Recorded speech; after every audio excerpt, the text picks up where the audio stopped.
I mean, Big Red is what I grew up in. You know, I worked on a farm. We used to do the bale thing. You know, everybody thinks, oh, you don't lift. Yeah, that's what we actually did. We were out in the field lifting bales, and at 11 years old, that's what I was, I knew I'd play for the Huskers. I said, you know, I'm going to go play for them boys one day.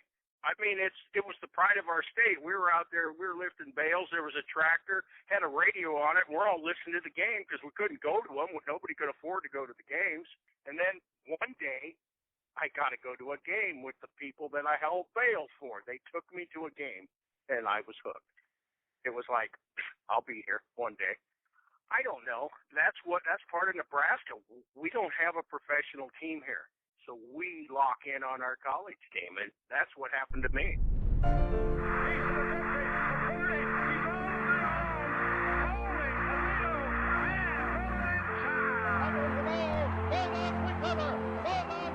Yes, who?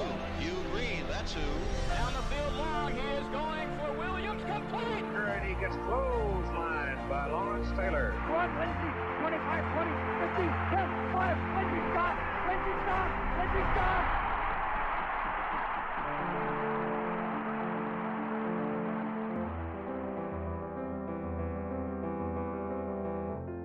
Welcome to Hidden Yardage. I'm your host, Joe Moore.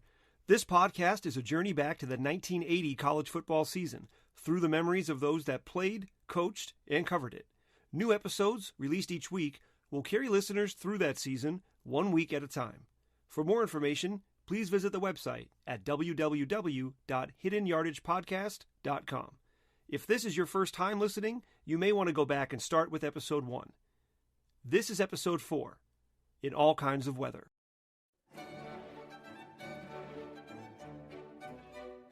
At the quarter pole of the 1980 college football season, the race for the national championship was still a crowded field.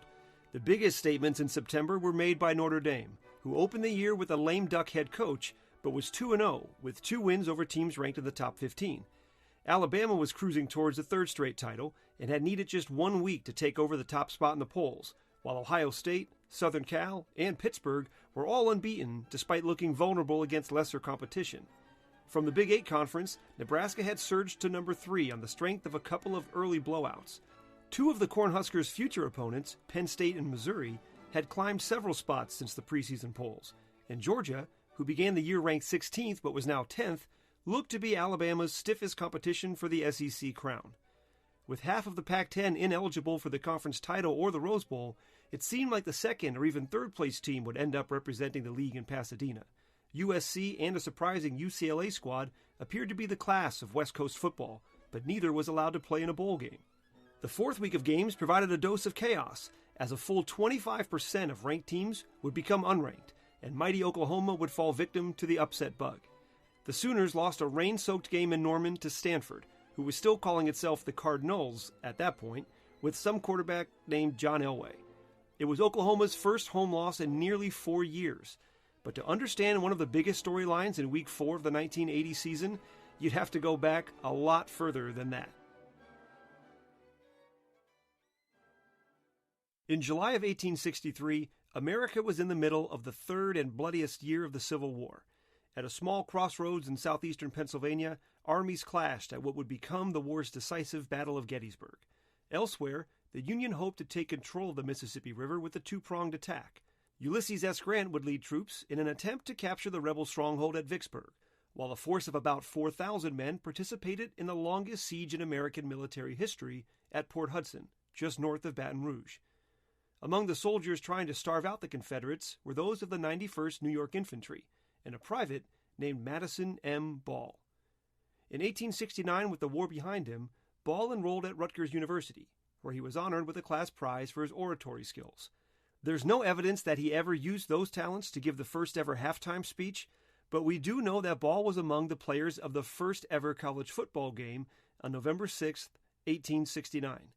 That first game was part of 3 scheduled between the College of New Jersey, later named Princeton, and Queens College, later named Rutgers.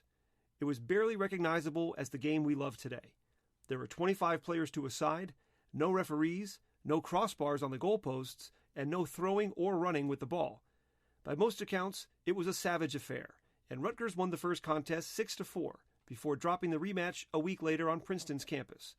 One report of the game cited that a Rutgers professor, riding past the scrum on his bicycle, shouted, "You men will come to no Christian end." After its initial setback, Princeton won 32 games in a row against Rutgers, and more than 100 years later, Rutgers and Princeton were still playing each other every season. But Rutgers had designs on joining big-time college football, and Princeton didn't see that it could remain competitive with the Scarlet Knights. In January of 1979, the two schools announced that their 1980 meeting would be the last in the series. Rutgers trounced the Tigers 44-13, as both programs expressed regret with the rivalry coming to an end. Following the 1981 season, Princeton and the other Ivies dropped down to the 1AA level of competition. Since that last meeting, Rutgers has won just 44% of the games it's played, and the two schools have never again met on the football field.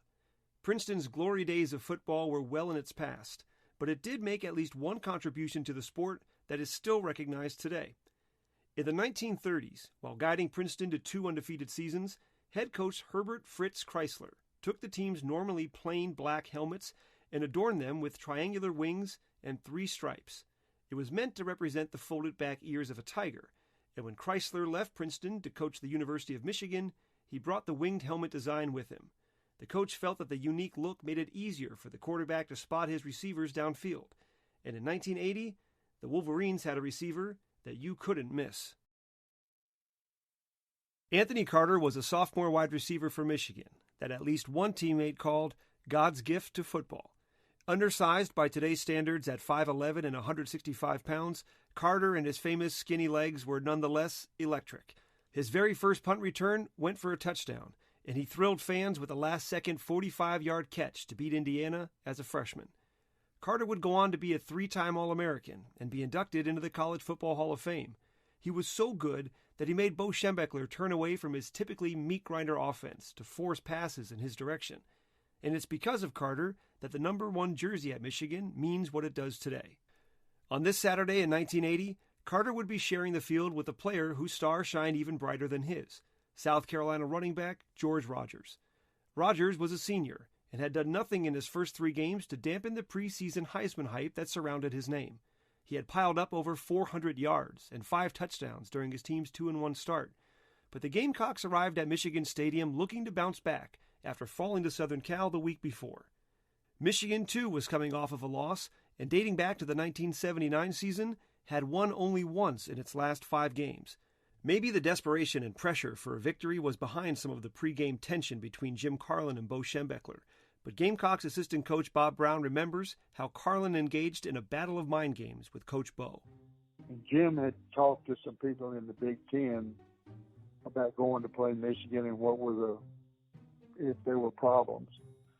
And the biggest problem that people said was when you come in from pregame, they wait for you to go out because you're on the near sideline. And where that ramp comes out is right at the 50-yard line. So they would come out after you went out, so you had to make a way for them to get through. They run across the field and touch that M-Go Blue sign to go to the other side. But they used it as an intimidation factor. I mean, they were hollering, so you had to kind of give way for them. And Jim said, okay, guys, we may get penalized, and I got to check with the officials about what the rule is, but we're not going out until they go out. So we go up there, and the dressing rooms at the top of that ramp are right across from one another. So Jim said what he was going to say to the team and then started walking. And the 2 coaches, we were standing by the door right at the back of the dressing room, which opened to the ramp, and the other dressing room door was right across the ramp. So he'd come by us and he'd say, have they gone out? We'd shake our head no, and he'd keep walking. That went on for a few minutes, and then about that time he went to the door, and the other locker room door opened, and Bo was looking out. So there the 2 head coaches kind of looking at one another to see who's going to one-up the other. So finally, I guess Bo realized what we were doing, and they went out, so we went out after they did. Michigan may have been worried about stopping Rogers, but what it really should have been on guard against was itself. The Wolverines made several critical mistakes to allow the Gamecocks to stay within arm's length and set up a dramatic final play. After an early field goal by South Carolina, Michigan responded with 2 touchdown passes from John Wangler to Anthony Carter, the last one coming with just 5 seconds remaining in the half. Late in the first quarter, the Wolverines were threatening inside the Gamecocks' 5-yard line, but running back Butch Woolfolk, who earlier in the week had told reporters that he didn't get the ball enough, dropped a pitch on 4th down, and Michigan came away empty. At halftime, Michigan led 14-3 and opened the third quarter ready to deliver the knockout punch. That's when another Wolverine mistake changed everything. After reaching Carolina's 8-yard line, Michigan fumbled on 1st down, and the ball rolled all the way into the end zone where it was recovered by the Gamecocks. During its march downfield, Carolina was intercepted as Gary Harper threw into a crowd of no less than 6 Wolverines. But while Michigan players celebrated, there was a flag on the field. And a penalty flag is down. Penalty on the play area will be holding defensively against the Wolverines. And what happened was Andy Cannavino, playing linebacker, had coverage on George Rogers. When he came to the line of scrimmage, Andy tackled him. Just flat out dead tackled him right in front of the referee. And that will ruin a good interception. Schembechler was furious about the call after the game, saying, "When a guy carries the ball 36 times a game, you have every right to tackle him." The rulebook disagreed. With new life, the drive continued, and Rogers scored from 2 yards out to bring his team closer at 14-10. On the first play of the fourth quarter, the Wolverines stalled at their own 29-yard line and lined up to punt. The week before, Bo had successfully faked a field goal against Notre Dame. This time, his fake punt went nowhere, and Carolina got the ball with great field position. After the game, Michigan's coach would explain that the fake is called at the line of scrimmage, based on how the defense is aligned. Several players never got the call, because, Bo said, the Gamecock players were yelling and creating confusion. 7 plays later, Carolina was in the end zone for a 17-14 lead, and it was clear that Michigan needed a hero, or risk falling to 1-2 on the young season. With 2:35 left in the game, the Gamecocks were at the 5-yard line with a 3-point lead. With one of the country's best running backs and a defense that had kept Michigan off the scoreboard all half, the decision to hand the ball off to Rogers seemed like a no-brainer. But Carolina called a pass play, and the Wolverines intercepted in the end zone. Now there was a chance for Michigan star Anthony Carter to win the game for his team. He got the Wolverines moving with a 20-yard catch. 3 more completions followed, and then an 11-yard connection from Wangler to Carter set up Michigan with 1st and goal at the Gamecocks' 6-yard line with just 28 seconds left. On 1st down, the Wolverines ran the same play that Carter had scored on in the second quarter, but the pass was batted away. A 2nd down run moved the ball to the 3, and Michigan called its final timeout to discuss strategy on its sideline. It may have been the greatest play called by human minds, but we'll never know. 2 blitzing linebackers were immediately in the backfield. Wangler was sacked back at the 10. With no timeouts, facing 4th and goal and a running clock, Michigan had no choice but to scramble back to the line of scrimmage and run a play before time ran out. 4th down from the 10-yard line. No huddle. Wangler to throw. Over the middle for Carter. Out of his hands and out of the end zone. Incomplete. Time runs out. The ball game is over. Wangler's pass was thrown behind Carter, allowing a Carolina defender to get a hand on it. It looked for a moment like Carter still might be able to make the catch, but he fell to the ground and the ball landed just out of his reach. Carolina had claimed one of the biggest wins in its program's history, and Michigan had a losing record for the first time in Bo's career. Thousands of fans greeted the Gamecocks when they landed in Columbia later that night, while Michigan went back to work to find an identity and save its season. But don't cry for the Wolverines just yet. Something tells me they'll get things figured out, and we'll be revisiting them come November.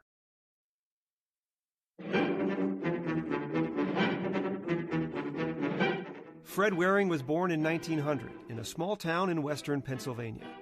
He was on stage performing music by the age of 5, and when he was 12, he was the leader of his town's Boy Scouts fife and drum corps. As a teenager, he formed an orchestra and started touring, all while pursuing an architectural engineering degree at Penn State. Towards the end of his senior year, he decided he wanted to make music his life.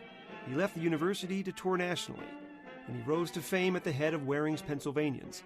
The band enjoyed multiple top 10 hits, like this one. You gotta be a football hero to get along with a beautiful girl. You gotta be a touchdown getter, you bet, if you wanna get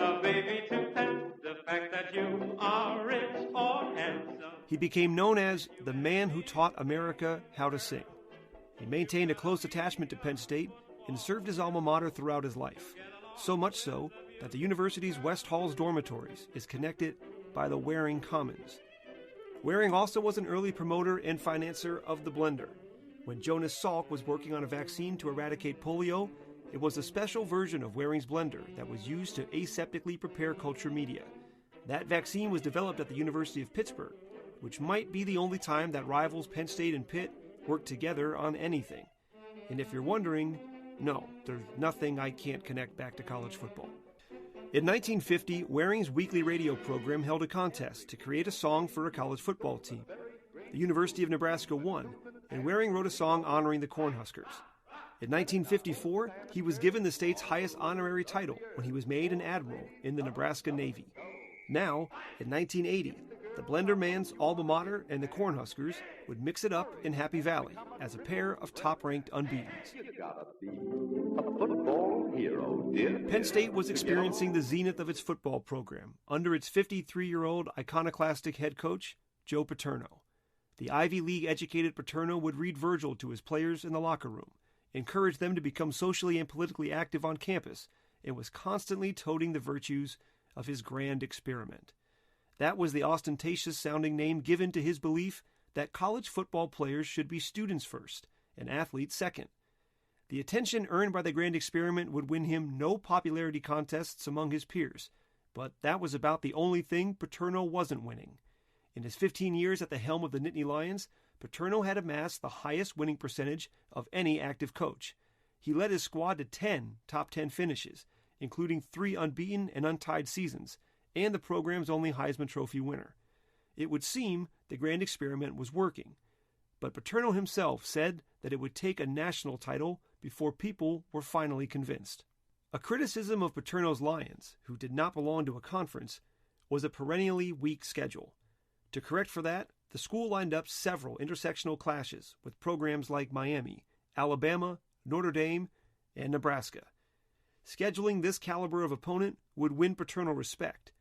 Beating those teams would win him a national championship. But that would be easier said than done, and in 1980, with the country's toughest rated schedule, Paterno was coaching with the added pressure and disappointment of a 1979 campaign that was marred by ugly off-field incidents and a disappointing 8-4 record. Coaching under pressure was nothing new for Paterno's opponent on this day, Nebraska's head man, Tom Osborne. In 1977, Osborne's fifth in charge of the Cornhuskers, Nebraska was the preseason favorite to win the national title and carried the number 1 ranking into the season. Things didn't go as planned. Nebraska dropped 3 games before beating North Carolina in the Liberty Bowl. As Osborne trotted off the field after the bowl game, he was met by a regent from the University of Nebraska, who greeted him with a handshake and a congratulations. Then he told him that his job had been on the line. Osborne endeared himself to Nebraska fans as the offensive coordinator on the 1970 and 71 national championship teams, the first such titles in school history. He was set to take over for legendary head coach Bob Devaney in 1972, but Devaney was convinced to return for the elusive three-peat, and so Osborne served as coordinator for another year as the Huskers went 9-2-1. In 1973, Devaney took over as athletics director, and the coaching job belonged to Osborne. He would go on to build a legacy that would rank him among the greatest of Nebraska's heroes, and he even represented the state in the U.S. Congress. He was the embodiment of the Cornhusker spirit, and he ran a program built on hard work, commitment, integrity, and running the football. Osborne took the I formation and added the option attack to it.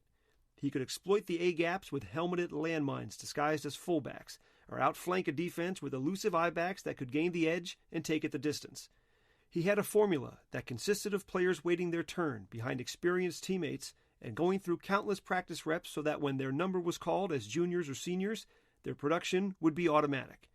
And he embraced walk-ons in a way that few, if any, other programs around the country did. During the first 7 years of his reign, Osborne had earned a record of 65 wins and just 18 losses. His teams were always contending for a title, but he had the misfortune of sharing a conference with Barry Switzer and the Oklahoma Sooners, and he was just 1-7 against them. But that's a story for another Saturday. This week's game was a nationally televised contest against Joe Paterno and Penn State in Beaver Stadium. Penn State had played at Nebraska the year before and been walloped 42-17. Each team had been impressive through the first few weeks of the 1980 season, but this was clearly the best team either school had faced to this point. Penn State was trying to sort through a two-quarterback system, with Jeff Hostetler and freshman Todd Blackledge splitting time. Nebraska had a senior signal caller, Jeff Quinn, and a wealth of depth at the famed I-back position. The starter was a sprinter that transferred to Lincoln from Oregon State named Jarvis Redwine. He had unseated the school's all-time leading rusher and one of the all-time great names of college football, I. M. Hip, in 1979, and Redwine came into his senior season with eyes on the Heisman Trophy. Behind him were Craig Johnson and a third-string sophomore named Roger Craig. But for all the headlines that the team's running backs would collect, this team, like those that came before it, was carried by the famous Black Shirts defense. And they would have their way in front of the largest crowd in Penn State history. You're leaning the wrong way. It wasn't about the offense in my day. You know what? When you wore a black shirt and you come up, there's nobody wanted to mess with you. Our number one unit on defense, we would stuff your ass. And that would be the first team as well. There was a little difference there. We were intense in practice. You should have seen our butts back then, buddy. We were kicking some butt. And if it was our first string offense got macked around a little bit by us because, we didn't play. Our defense was the pride back then. It wasn't the offense. For me, it was all about intensity. And I brought the intensity up. When it was time, guys prepare differently now, and I don't know if it's any better now how they prepare. But for me, it was like, you better get your head in the game now, because put your helmet on, strap it up, because I'm going to be damn violent. And that's what it was. I come to play. The night before the game, as was tradition, Osborne went to the movies with his team and watched The Big Brawl, a fast-paced martial arts movie starring Jackie Chan and one of his first forays into American movies. On Saturday, Penn State's quarterbacks would be wishing they had the benefit of stunt doubles against that Nebraska defense. Oh, yeah, high on a windy hill overlooking the lush Nittany Valley sits Beaver Stadium, packed with some 85,000 people this afternoon for the ball game between the Cornhuskers and the Nittany Lions. And Penn State's scrappy young defense did its best to slow down the top-scoring offense and total yardage team in America. But Nebraska's defense was simply on another level. The Black Shirts would sack Hostetler twice on Penn State's first possession, then force and recover a fumble on the next. Nebraska used the turnover to jump out to a 7-0 lead, and after another drive ended with the sack of Hostetler, it was time for Paterno to turn to his freshman, Todd Blackledge. But there was already blood in the water, and the Huskers' defense welcomed him into the game with an interception that led to Jarvis Redwine's touchdown and a 14-0 lead. Penn State would answer with a touchdown of its own to make it 14-7 at the half, but the game never quite felt that close. Nebraska would harass both quarterbacks to the tune of 9 sacks and limit Penn State to just a total of 146 yards while forcing 7 turnovers. Hostetler finished just 1 for 4 for 12 yards, while Blackledge contributed 3 interceptions. The final score was 21-7 for the visitors, and Jarvis Redwine was as good as advertised. And splitting into the right side, and there's a toss going out to Redwine to the 45 to the 50, he's to the 40, and down he goes at the 40 of Penn State. Beautiful running of the option. Jeff Quinn faked it into the middle and then pitched it off to Jarvis, who got a great block from his flanker over on the left side, Tim McCready. And Paul Langford is the man who finally made the tackle on marvelous Jarvis. Redwine finished with 189 yards on more than 30 carries to further his Heisman campaign. Osborne would tell reporters after the game that he had the most talent of anybody he'd coached since Johnny Rodgers. Now, for the understated coach, that was as close of an endorsement as a player could hope to get. The Huskers would return home the next week to welcome the Florida State Seminoles, while Penn State had to face another top 10 team, this time on the road against number 9 Missouri. The Lions would have to figure out their quarterback situation quickly if they hoped to not let their fine defense go to waste. It was a problem that could have been avoided entirely, but a mistake on the recruiting trail let a future Hall of Famer that always wanted to play for Penn State slip away. In 1978, a senior quarterback from East Brady, Pennsylvania, was waiting for a scholarship offer from Penn State. Paterno and the Lions had already offered 2 All-State quarterbacks and said that they would make room on the roster for him, but he'd have to play linebacker. Torn between playing for his favorite team and playing his favorite position, the senior called his brother, a former NFL player, and asked for some advice. His brother told him, "Before you board those chartered flights for the away games, the flight attendants never want to know who the linebackers are. They always want to know who's the quarterback." That was all he needed to hear. And in 1979, Jim Kelly signed to play with the Miami Hurricanes. But Miami football in the 1970s was not yet quarterback U. As a matter of fact, in the 1970s, Miami football was not much of anything. Like Florida State, the university had almost dropped football before turning to a hard-driving taskmaster named Howard Schnellenberger to run the program in 1979. Schnellenberger played at Kentucky under Bear Bryant and later coached for him at Alabama. He came to Miami after coaching in the NFL and brought a take-no-prisoners attitude that served as the bedrock of what would become the U. The facilities were so bad that during recruiting visits, Schnelly and the coaches would take the players on a sailboat and show them the area's beaches instead of showing them the football headquarters. It was a hell of a sales pitch, but any player that came to Miami thinking life as a Hurricane would be a trip to the beach was in for a rude awakening. Schnellenberger ran a brutal camp and took it upon himself to ensure that his players would always be the best conditioned and best prepared anytime they took the field. In his first meeting, he stood in front of his team and told them that he'd come to Miami to win a national championship, and he had 5 years to do it. The Hurricanes went 5-6 in 1979, but that included an upset of Penn State in State College, where Paterno got a sideline view of Jim Kelly, who was now starting as a freshman for Miami and running its pro-style passing attack. In 1980, the Canes started 3-0, including a win over a ranked Houston team in the Astrodome. In Week 4, they prepared for a visit from Florida State and Bobby Bowden, a somewhat cuddlier version of Schnellenberger, but take Bobby lightly at your own risk. Bowden had guided the Seminoles to an undefeated season in 1979 and had them ranked in the top 10 after 3 straight wins to start the 1980 season. Florida State's defense was yet to allow a point, and the offense was humming right along as well, not missing a beat after replacing its top 2 quarterbacks from the year before with junior Rick Stockstill. But there was some reason for concern as the Noles prepared to invade the Orange Bowl to take on the first of 3 straight undefeated teams. Stockstill was nursing a sore shoulder that was re-aggravated in practice, and both the starting and backup center were injured on back-to-back plays during the team's blowout victory over East Carolina. It looked like neither would be ready to play by Saturday, and a backup guard would have to move over to fill the position. The game kicked off at 4 p.m. in front of the largest home crowd for Miami football in a decade. Nearly 60,000 fans were expected, more than double what the average attendance was in 1979. It was a far cry from a few years earlier, when anybody visiting an area Burger King restaurant could get a free ticket to a Hurricanes football game. John Madden started at center for Florida State despite his injury, but he lasted just 1 series. That would force junior Reedus Coggin, who was the backup guard, into service. He'd been snapping the ball all week long during practice to get ready for Saturday, but there was one thing missing from practice that Coggin had to deal with during the game: Miami nose tackle Jim Burt.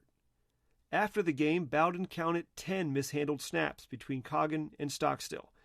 It took the Seminoles 7 series before they could manage a first down, but it mattered little, since Florida State still had the top-ranked defense in the country, and with just 41 seconds remaining in the half and Miami at midfield, Rick Stockstill and the rest of the Seminoles figured the game would make it to halftime tied at 0. The last seconds of the first half, and they're on about the 45, plus 45 midfield range right there, and it's basically they're just throwing one up, and they throw a takeoff. I think it was to Larry Brodsky, but I can't remember their receiver, and but they throw it in the end zone, and it's overthrown. It's got no chance to catch it, and they call pass interference on us. And back then, for pass interference in the end zone, they put it on the 1 yard line. The dubious pass interference call was brought up after the game, and even Miami's receiver said he didn't think a flag should have been thrown. Nevertheless, on the next play, Miami's Jim Kelly scored on a quarterback sneak for the first points allowed by Florida State's defense in 14 quarters. Trailing 7-0, Florida State answered in the third quarter with a Bill Capice field goal to cut the lead to 7-3. Miami restored its 7-point advantage with a field goal that was deflected by Florida State's Bobby Butler. Maybe the Seminoles shouldn't have tried to block it, since the other 3 attempts by Miami's kicker were unimpeded and all sailed wide of the uprights. Trailing 10-3, Stockstill led the Seminoles on a desperate march with less than a minute to go in the game. At the 11-yard line, he found teammate Sam Childers in the end zone. Play was 62, and that's a post by Z by the outside receiver, and then Sam was our tight end, and he runs a wheel route.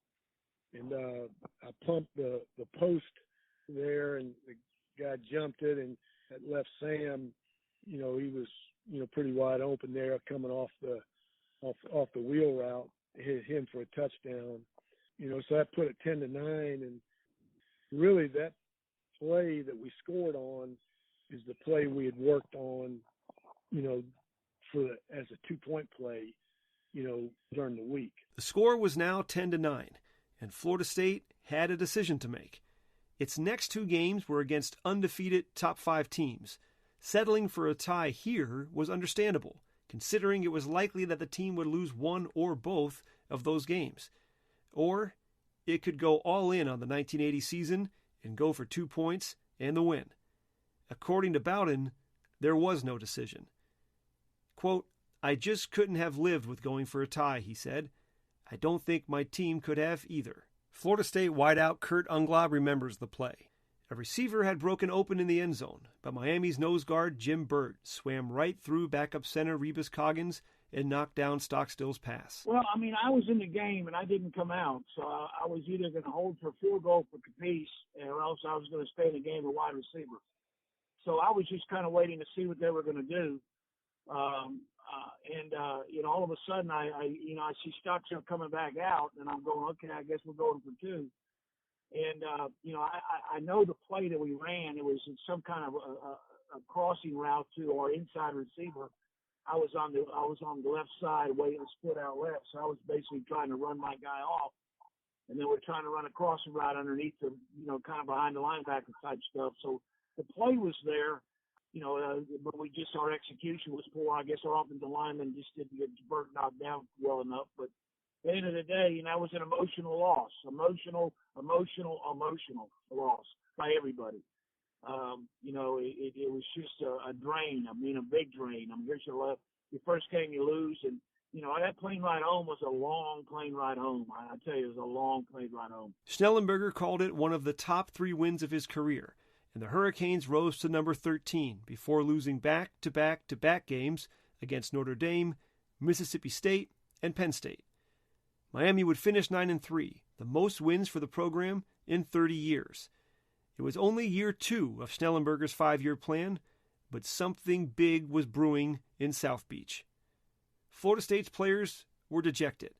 It was their first loss in 19 regular season games, and it happened on the same field that their undefeated season had come to an end last year against Oklahoma in the Orange Bowl. The Seminoles had little time to sulk. Florida State was next to travel to Lincoln, Nebraska for a clash with the Cornhuskers.